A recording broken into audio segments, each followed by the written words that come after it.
¿Qué es exactamente el humanismo mexicano? Es un concepto que de pronto se escucha mucho en el discurso político, pero ¿de dónde sale? ¿Cuáles son sus raíces? Hoy vamos a desmenuzar esta idea, basándonos directamente en un capítulo escrito por su principal proponente, Andrés Manuel López Obrador, para entender bien de dónde viene y qué significa en el fondo. Muy bien, vamos a entrarle a esto. La idea central aquí es que este modelo se alimenta, digamos, de dos grandes ríos.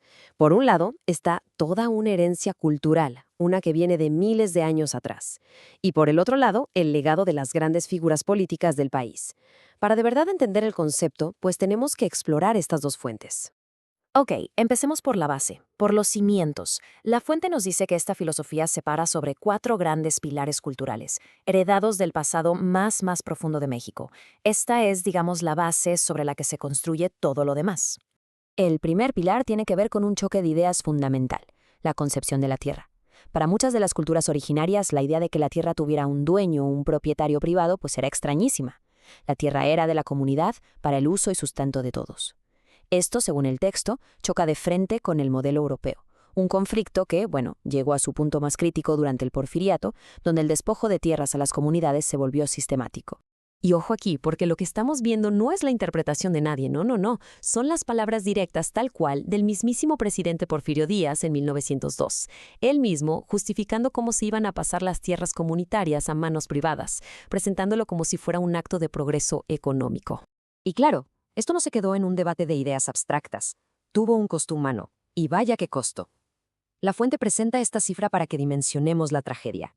Y de nuevo, no es una estimación de ahora, ¿eh? Es el número reconocido por el propio gobernador de Sonora de la época. 15,000 vidas del pueblo yaqui perdidas defendiendo su tierra. El segundo pilar se enfoca en la comunidad, pero a través de la ayuda mutua, lo que se conoce como el tequío o la mano vuelta. Es este principio de trabajar juntos para el bien de todos. Según el texto, era un concepto que los colonizadores, con su lógica de trabajo individual, de un salario para una persona, pues nomás no les entraba en la cabeza. Y para que veamos esto en acción está esta anécdota que es buenísima. Aquí no hay teoría. Vemos al coronel Padua tomando una decisión que va en contra de la lógica pragmática. En lugar de salvar a unos cuantos, se la juega y encarna ese espíritu de responsabilidad colectiva para salvar a todos. Pasemos al tercer pilar, un espíritu de libertad muy arraigado. El texto argumenta que, a pesar de siglos de opresión, había un impulso interno por la autonomía, que se prefería literalmente la pobreza pero en libertad a la servidumbre en las haciendas. Un sistema que, aunque en el papel ya no existía, en la práctica se mantenía con cosas como el peonaje por deudas. Este pequeño diálogo de una novela es cortito pero es devastador. En 2 líneas nos enseña cómo el sistema de la hacienda no solo controlaba el trabajo o la tierra, sino que se metía hasta lo más profundo de las personas, en las relaciones más íntimas, al punto de anular la voluntad propia. Y llegamos al cuarto y último pilar cultural que se presenta, la honestidad, planteada como un valor fundamental casi originario. La tesis aquí es que mientras la honradez era algo propio de muchas comunidades, la corrupción sistémica fue un fenómeno que llegó de fuera, impulsado por lo que el texto llama una fiebre del oro. Esta cita del Códice Florentino es súper visual, ¿no? No es una descripción fría y académica. Es la perspectiva indígena plasmando el shock cultural que sintieron al ver una avaricia que, desde su mundo, era incomprensible, casi animal. Y para argumentar que este valor no es cosa del pasado, la fuente conecta esa idea histórica con el presente, usando esta anécdota. Se presenta como una prueba de que ese principio de honestidad se sigue pasando de generación en generación, incluso en las circunstancias más complicadas. Bien, ya vimos los cimientos culturales. La pregunta ahora es, ¿y cómo pasan estos valores de ser una idea a ser acción política? Bueno, pues aquí es donde entramos a la segunda parte de este análisis, el legado de las figuras históricas que, según el texto, hicieron suyos estos principios. Empezamos con José María Morelos. Y si uno lee su documento clave, Sentimientos de la Nación, es casi como ver esos pilares culturales traducidos a un programa político. Fíjense cómo sus demandas, moderar la desigualdad, subir salarios, educación igual para todos, proteger al débil, son un eco directo de los valores que acabamos de revisar. Ahora, Benito Juárez.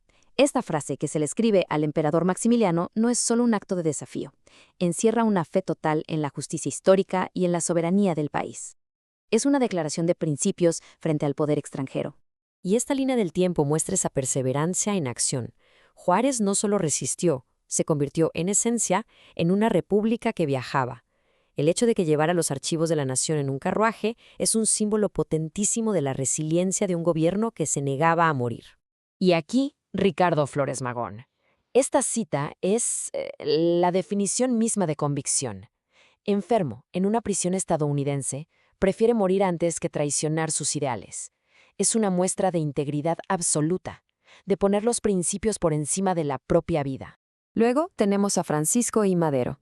Su genialidad política, argumenta la fuente, fue poder resumir un anhelo nacional, que era complejo y estaba por todos lados, en una frase corta, simple pero demoledora. Sufragio efectivo, no reelección. No fue solo un eslogan, fue la chispa que unió a todo un país contra la dictadura. Y cerramos este recorrido con Emiliano Zapata y una frase que lo resume todo. Cuando Madero le ofrece una recompensa personal, una hacienda, Zapata la rechaza de tajo. Así, conecta su lucha directamente con el pilar cultural de la tierra comunal. Su objetivo no era el beneficio propio, sino la justicia para todos. Ok, ya vimos los dos componentes por separado. La pregunta clave entonces es, ¿cómo se unen? Ahora vamos a tejer los hilos de los pilares culturales y el legado político para llegar a la definición final que nos propone la fuente. Y aquí lo tenemos. El humanismo mexicano, según se presenta en este texto, es la fusión de esa herencia cultural, la ayuda mutua, la honestidad, la tierra comunal, con la tradición de lucha política encarnada por Morelos, Juárez, Madero, Zapata y muchos otros. Es el punto exacto donde la cultura se convierte en un proyecto político. Este análisis nos deja con una última reflexión, ¿no? Más allá de este caso particular, nos invita a preguntarnos cómo la memoria colectiva de una nación, esa mezcla de sus valores comunitarios y sus batallas históricas, no solo define su identidad, sino que sigue moldeando sus decisiones hoy, en el presente.